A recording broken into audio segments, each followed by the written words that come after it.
This episode is brought to you by Araza Beauty. You know what? I love Araza because they make makeup that is actually good for your skin and use both nourishing and intentional ingredients. All of their products are free from synthetics, artificial colorants, fragrances, and ingredients that contain gluten. And their number one best-selling foundation, the all-in-one coconut cream foundation, is like skincare and makeup wrapped all up into one. It's made with 98% organic skin superfood ingredients like a coconut postbiotic that balances your skin's natural microbiome. It's creamy, it's smooth, it's low PUFA, and it also offers 25 SPF from non-nano zinc oxide, artificial blue light blocking capabilities, and anti-pollution protection. It's light to medium coverage, and it offers such a glowy, dewy finish, and it doesn't really have that skin suffocating feeling that a lot of liquid foundations do. I typically don't like wearing liquid foundations. So when I need the extra glow or I want the extra coverage, I will usually use the coconut cream foundation as the last step in my morning skincare routine and then set it with their mineral powder. So if you're interested, use code Fully Nourished. Again, that is Fully Nourished, all one word, for 15% off your next purchase at arazabeauty.com. That is ARAZA beauty.com. Thank you so much to Araza for sponsoring the podcast. Welcome back to the Just Cash Wellness YouTube channel, coming to you with another episode of the Fully Nourished podcast. I'm Jessica Ash, functional nutritionist and integrative health coach, and this podcast is really about taking both a scientific and spiritual look at why we as women have become so deeply burned out, almost on a soul level, and talking about the real physiological consequences of this burnout.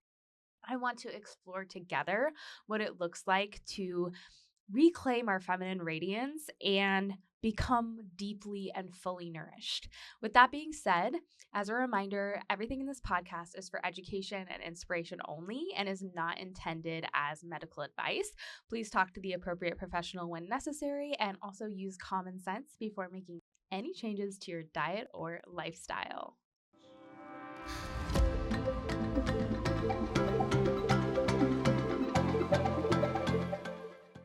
So it's been quite a week. I feel like one of the main questions that people ask me right now is like all about the RV. How's RV life? How's living in an RV? Are you sick of living in an RV? RV. And I have lived in our coach or our RV. We sometimes call it coach.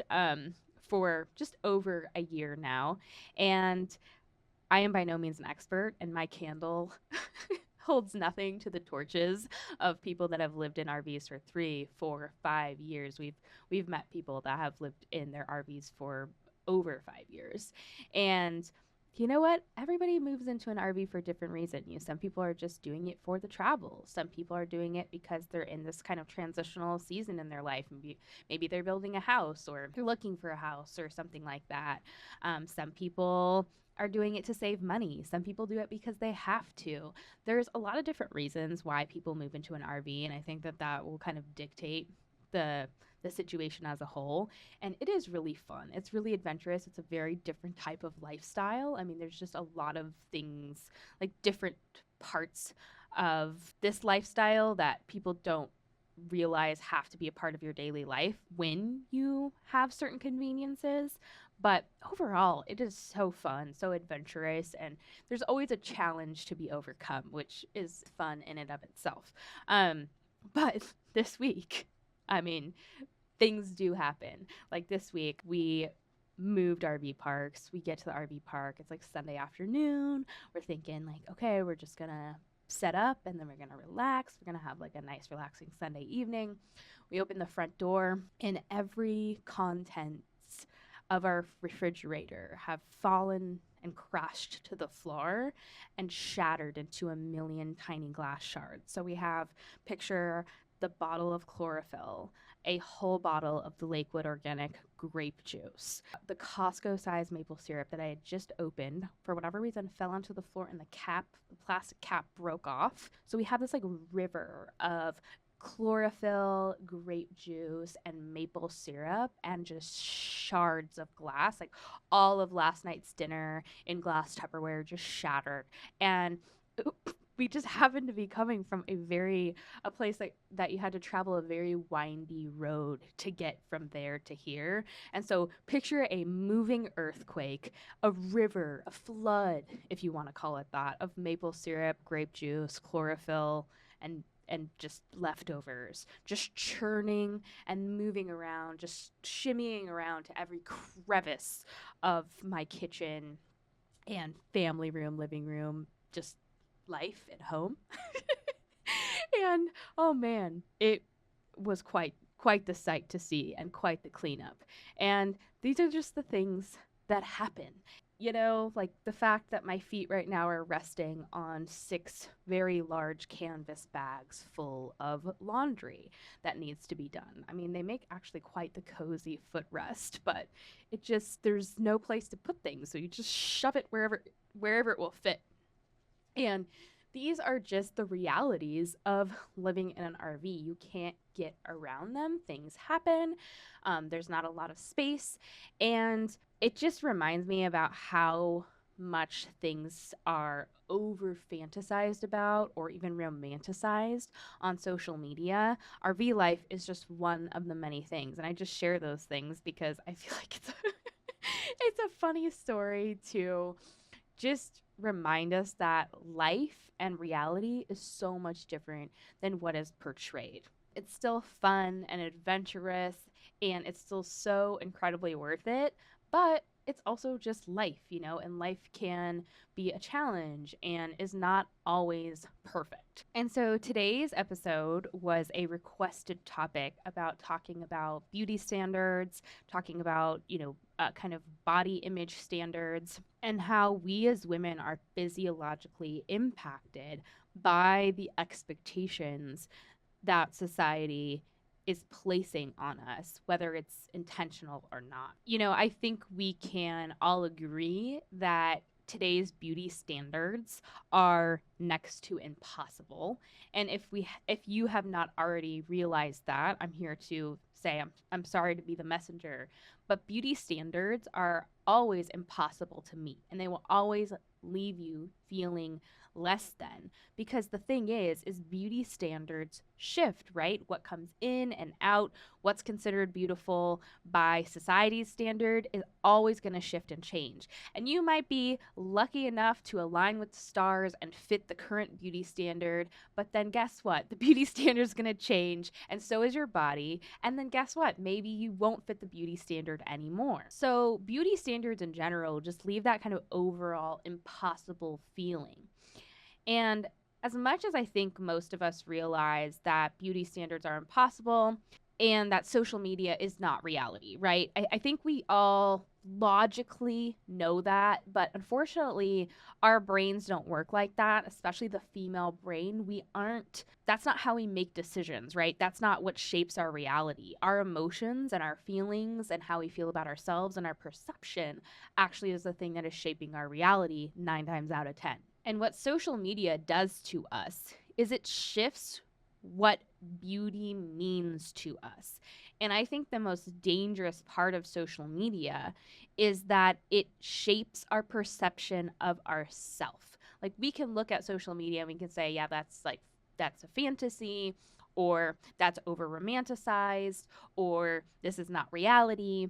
But how many of us really translate that into not allowing it to shape our reality or shape our perception of ourselves? A lot of us are allowing social media in any different way, right? It doesn't have to just apply to beauty standards. It can apply to other things as well, life standards, living standards, but we're allowing it to shape our perception of ourselves, if we have value or not, and even more, our value and our worth. But beauty standards in particular is what I want to talk about today. And I think beauty standards and body image are really intricately intertwined and connected. It's very hard and difficult to separate beauty standards from women's bodies, because throughout history, beauty standards and kind of what is considered beautiful from a society perspective has always been intertwined with women's size, right? Our weight, how much fat we carry, where we carry our fat, the shape of our face, the shape of our lips, the shape of our eyes, the shape of our breasts. it really has been hard to disconnect the beauty standard from the way a woman looks. And I find this interesting because I think some people would say that that's like really misogynistic or something like that. And I have a little bit of a different perspective. I think that I kind of take it as a compliment in a way that society has always kind of revolved around the beauty of the feminine. And it has more so in the past when it was more celebratory of the feminine. But we can't help ourselves as human beings because we can't deny that there's something about women that is just so dang beautiful, right? There's something about their essence or the core of them that brings a type of beauty into the room, right? And I think we can all agree that it's their energy. It's the feminine energy. But society, which is very vain, starts to quickly focus on looks, right? And then that becomes a part of the beauty standard, and we start to get it confused with beauty. So we start to get the beauty standard confused with the actual definition of what beauty is, and we start to mix up what is truly innately beautiful with what is just the beauty standard. And I think what happens a lot of times is that when women don't fit what is considered the beauty standard, they think that that translates somehow into them being less beautiful. And I'm here to tell you that that is not the case. I mean, I feel like the beauty standard has always been kind of impossible because let's be honest, all of us have different shapes, different sizes, different types of hair, different face shapes, different breast shapes, different lip shapes. Like we those are things that we just can't help. As much as we try, our bones are our bones, and our unique features are our unique features. And I don't know why this is something that shouldn't be celebrated. You know, if you look at body standards throughout the decades, they have been pretty impossible. And I kind of looked, there's this really cool article that lays it out in a timeline that I linked in the show notes, but they go all the way back to as far as they could go. But they show how, like in ancient Greece, for example, it was all about being plump and full bodied, right? Like men's beauty standards in ancient Greece were a lot more harsh. It was all about that, like chiseled, that chiseled look. Whereas women, it was just all about being plump and beautiful and plump and full bodied, and that was considered beautiful. And you'll see this happen a lot throughout history, especially a lot longer ago. Plumpness was often considered beautiful because it was a sign that you had wealth, you had money, you could eat, and you could eat well. You see this in like the Renaissance era where it was all about having like the ample bosom, like a very plump bosom, the rounded stomach, the full hips. Or in Victorian England, it was always about like being desirably plump, full figured, a cinched waist, which is so funny to me because it's like, how can I be desirably plump and full figured, but also have a small waist? That's impossible without some type of corset, right? Like, it's just an impossibility. It just defies all odds, right? Maybe once in a blue moon, you'll have a woman who can be really, really plump and also have a small waist, but that's going to be impossible for a majority of women, right? And then we kind of enter into like, let's look at the last 100 years, right? We have the Roaring Twenties, where it was all about kind of that boyish figure, where it was all about the flat chest. Women who had bigger boobs would sadly wrap their breasts up with fabric or tape to kind of flatten their chest down. It was all about that downplayed waist because, again, the boyish figure was in. The short bob hairstyle, like of the 1920s, was all the rage. And then as we enter like the golden era of Hollywood, the Marilyn Monroe era, the 1950s, it goes right back to curves, right? So it was all about the hourglass figure and the large breasts and the slim waist. And then comes the 1960s, and lo and behold, we just go right back to that kind of willowy, thin, long legs, slim legs, that kind of more like almost adolescent physique that was so in. So in the span of 10 years, we're supposed to go from curvy and large breasts to willowy long legs and a very adolescent physique. Seems legit. And then in the 1980s, you really see that kind of athletic, svelte, kind of a little bit curvy, but more about being tall, the toned arms. That was kind of the model era where it was all about kind of having that model physique. But then as they moved into the 1990s, it became all about the heroin chic, right? It was way more about the kind of androgynous look, that kind of waifish, almost extremely thin, which I think most of us can look at and be like, your ribs are showing, your hip bones are showing. Like there's something not quite right about that. That kind of translucent skin. I almost think that in the 90s, it almost looks like starvation was in. Like, oh, it's so cool to like be starving. That's what, when I look back at like 90s catalogs, I'm just like, wow, these women look like they are starving. And then, of course, we have been subject to today's beauty standard where I feel like as we came out of the 1990s and the early 2000s, it's like almost like the Kardashians came into the picture and curves became in, right? It was like all about the fit girl physique and all about the bigger booty and the bigger breasts and like the really really flat stomach and the thigh gap or like healthy skinny. And I find it interesting because I feel like the beauty standards of the past, I don't know, 15 years, the ones that have really shaped the millennial brain are so impossible. It has gotten us tied up into a knot, right? It defies all odds, right? Because to be very, very thin, to have really, really, usually a woman who's very, very muscular, she's not going to have bigger breasts unless she just is genetically predisposed to bigger breasts. It's going to usually require some type of breast enhancement. And a lot of fitness professionals and a lot of people that we have been looking at and have been kind of training our brain in the past 10 to 15 years, a lot of the women do have breast implants. And then I love to see how in the past couple of years it's been coming out that a lot of these women also have other enhancements.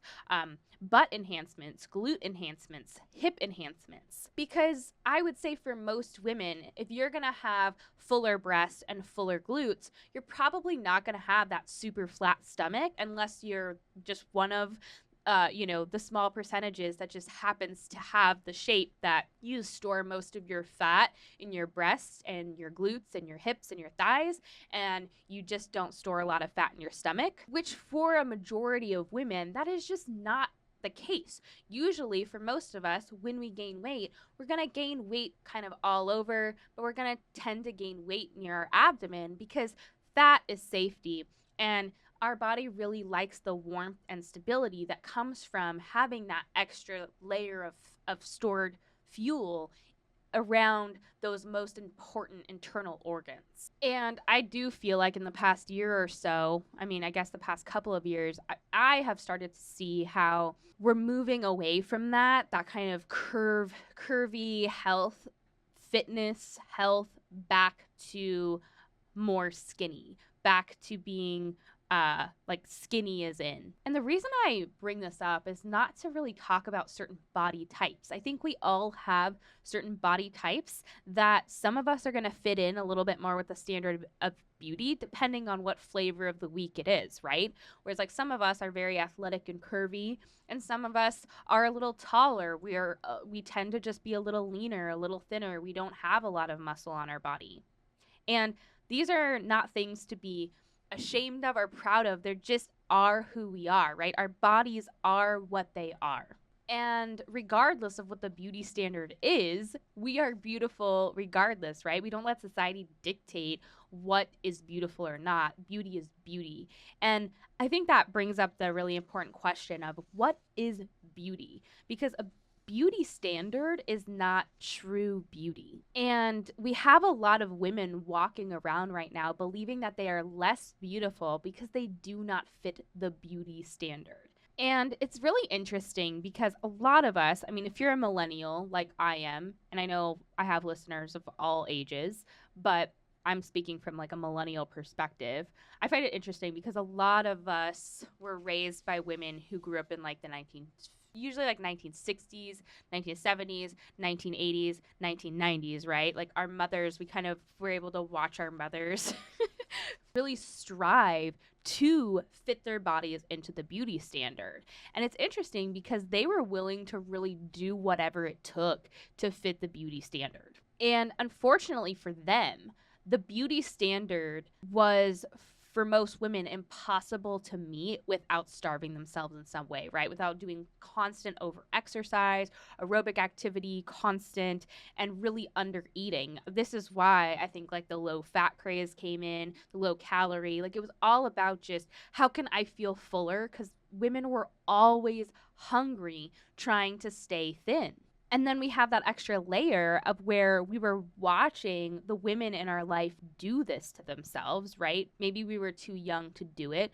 You know, some women I've talked to, it seriously is enraging, but their mothers did it to them as well. But regardless of if we were forced to partake or not, it really did shape our reality of how we should treat ourselves. And I think it gave us a false sense of what beauty was. Really hurting yourself or manipulating your body or starving yourself to fit a beauty standard, there's nothing really beautiful about that. And for so many women, it leads to, mood imbalances. It leads to energy issues. We become exhausted. We become overwhelmed. We become anxious. We become depressed. We don't have the energy to function and fuel. And if you're someone who is a fully nourished student or you're aware of the fully nourished principles, it's like we know how well we operate fed versus being not fed. And we value feeling really good. And for a lot of us, we're either on our way to overcoming that mindset of I'm going to do whatever it takes to just fit the beauty standard and get my body to conform to the standard. A lot of us have either done the work or are doing the work, and we don't feel that type of pressure as much anymore. However, we're not superhuman and we're not immune, and social media is this very interesting part of our lives that it's a love-hate relationship where it can very much distort our reality and distort our perception of ourselves very quickly. And without even realizing it, we jump into the comparison game very quickly. We don't even necessarily realize we're doing it to ourselves, but we are sitting there and comparing. And the interesting thing about comparison to me is that it's a slippery slope because when you start to compare yourself to someone else, if you're stuck in your masculine energy, that's going to quickly turn into competition. And it's going to quickly turn into like what are they doing? I need to be somewhere. I need to be ahead. I need to get to that point. And then what we're seeing on a mass scale right now, that comparison turned to competition and then turned to just mass conformity. There's mass conformity going on amongst women because they've fallen prey to that masculine energy of just wanting to be as beautiful as that person or as good as that person or as valuable as that person. And that's really the slippery slope that we have fallen into as a society, is we have fallen into the slippery slope that if you fit the beauty standard, you therefore have more value.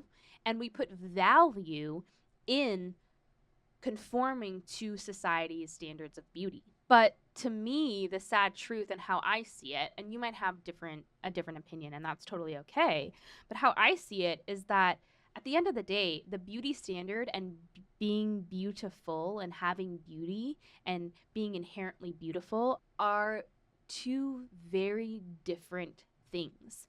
And your typical everyday woman who would maybe consider herself average, she is the most beautiful because she has not been brainwashed to believe that the features that are unique to her, that are something that she carries and she alone carries, are something to be hidden or to be ashamed of.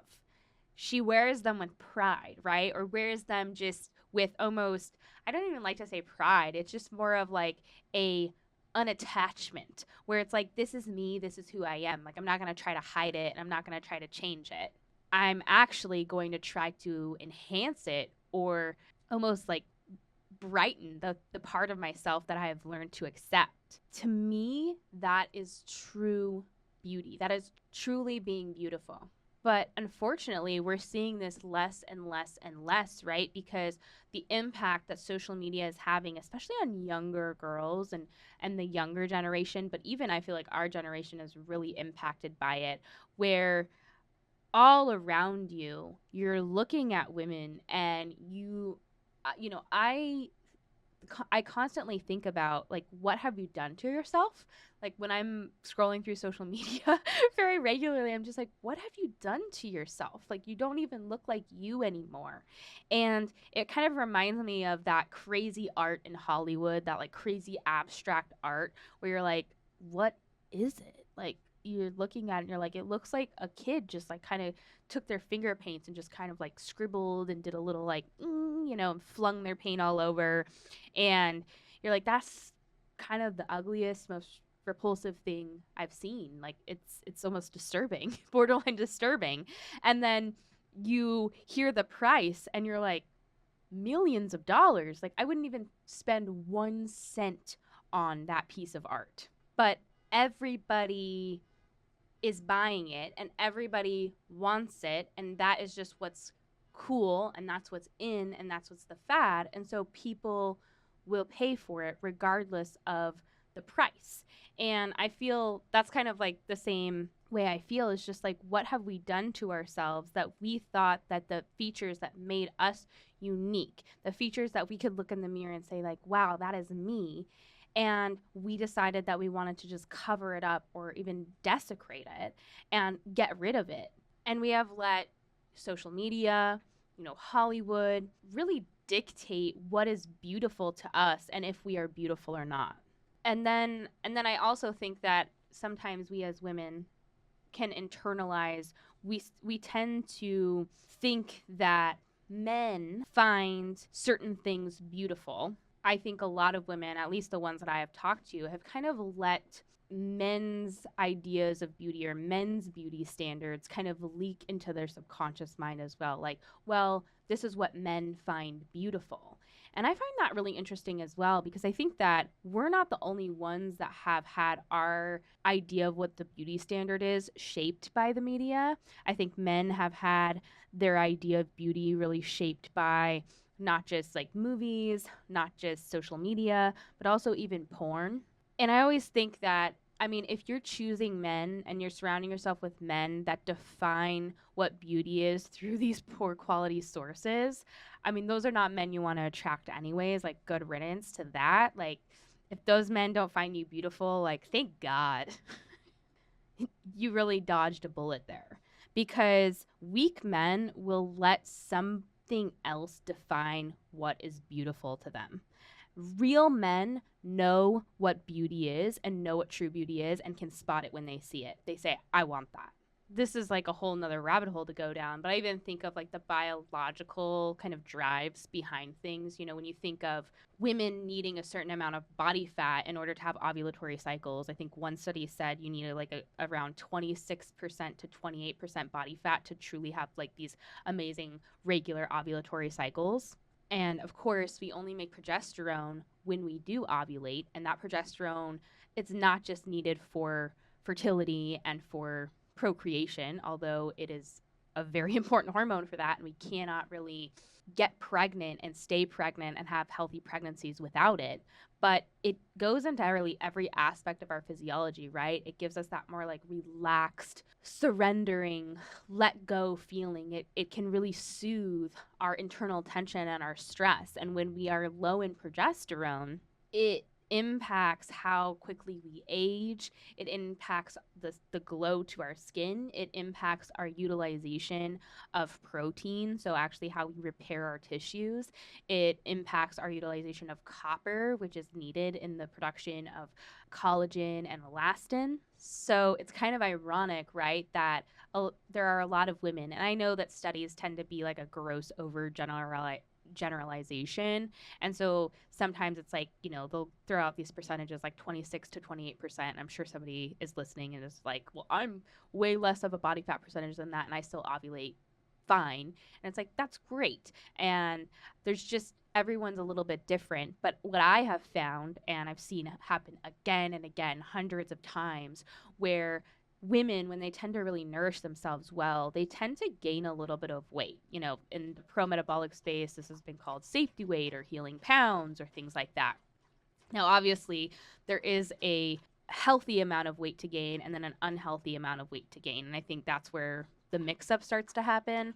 But some of us really desperately need to gain like 10 or 15 pounds to just feel okay. And I can't tell you how many conversations I've had with women where they'll say, I just feel so much better now that I've gained a little bit of weight. Like my body loves to be here. And I could say the same. Like I used to sit at a very lean point in my life, and now I probably hold on to, I don't know, I would say 7% more body fat. Like I probably used to stay around like 18 to 20%, and now I stay more around 26 to 28%.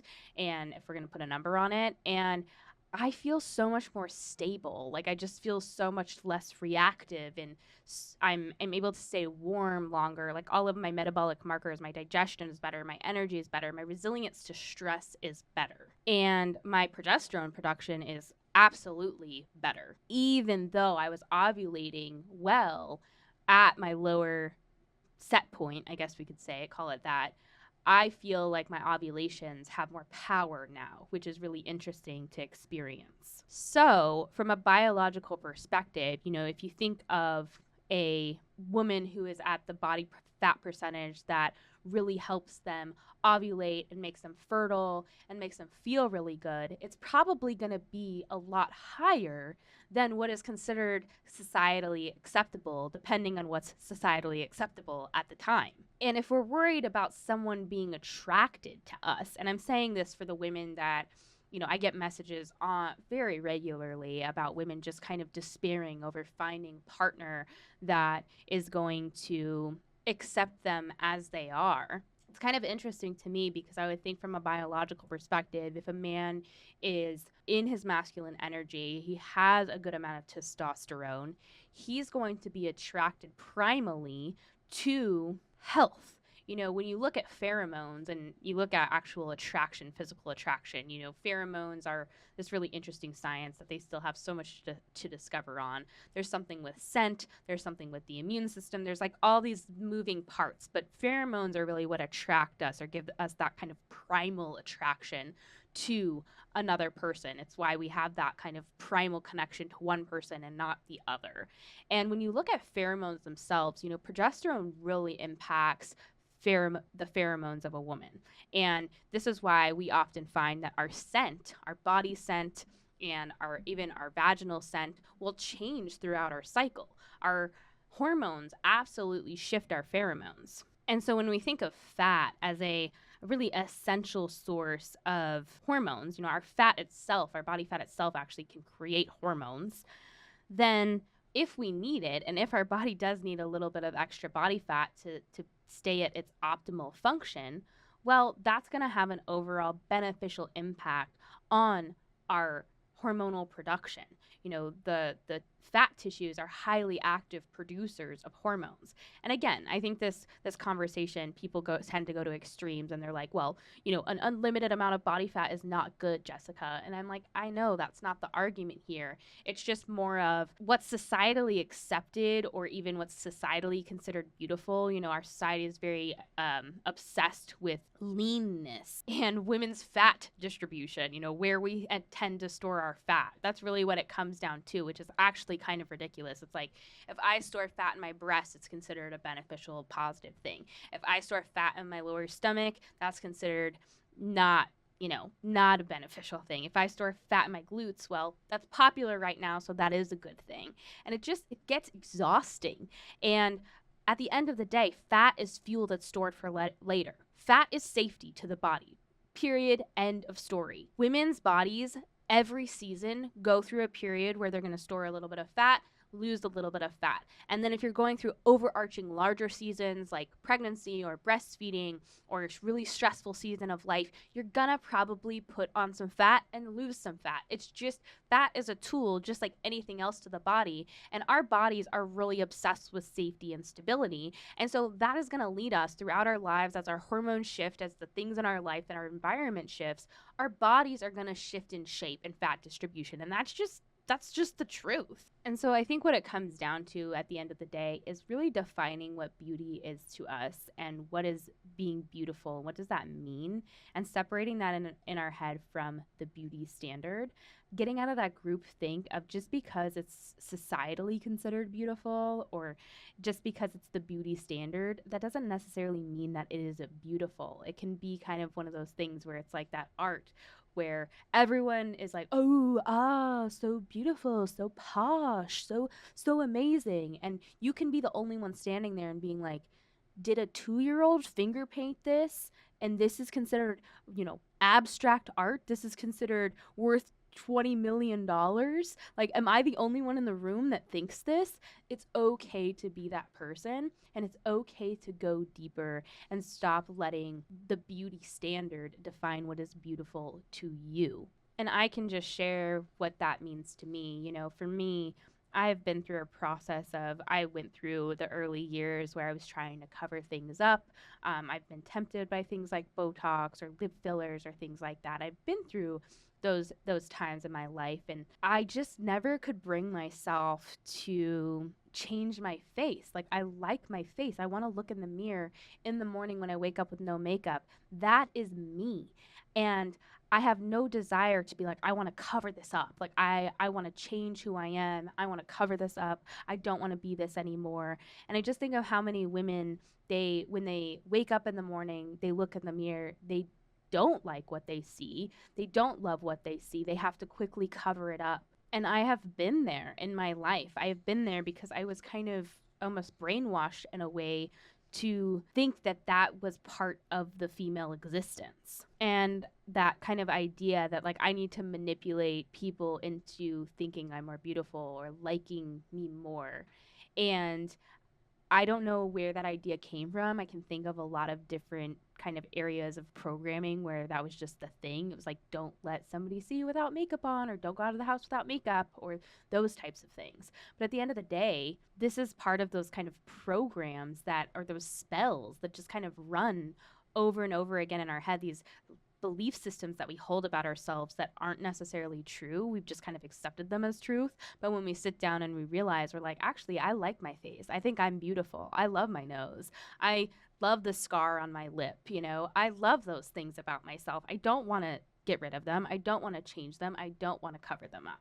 It becomes, as we step into owning ourselves, I think that's a part of that wise woman archetype, or the I called it the crone archetype in episode 5, and somebody was like, can we change that to queen archetype? And I was like, yes, I like that. But it's part of that queen archetype where it's like, I 100% accept myself, and now my goal is to enhance the beauty I already possess, to understand that my beauty comes from the energy that I carry, and what's going on the outside is just a reflection of my energetic potential being lived out or not on the inside. And obviously there are hormones involved in that. There's nutrients involved in that. I'm going to get into that in part 2 of this episode. There are many aspects that are going to affect us energetically. But at the end of the day, there's a difference between trying to change ourselves and cover ourselves up and hide ourselves away, or putting it on display for all to see and highlighting the unique features that we are proud to carry. And I think, and this is just my humble opinion, is I think we need more women who carry themselves that way. I want more women in our world that carry themselves that way. And I do my best to try to carry myself that way, but I don't want to do it alone. And I think we as women need to own our beauty and learn to separate the difference between what is beautiful and what is the beauty standard. Beauty outlasts the beauty standard. The beauty standard is going to come, it's going to go, it's going to shift, it's going to change, it's going to give you whiplash, and it's going to exhaust you. But your beauty can never be taken away from you. You are beautiful. So own it.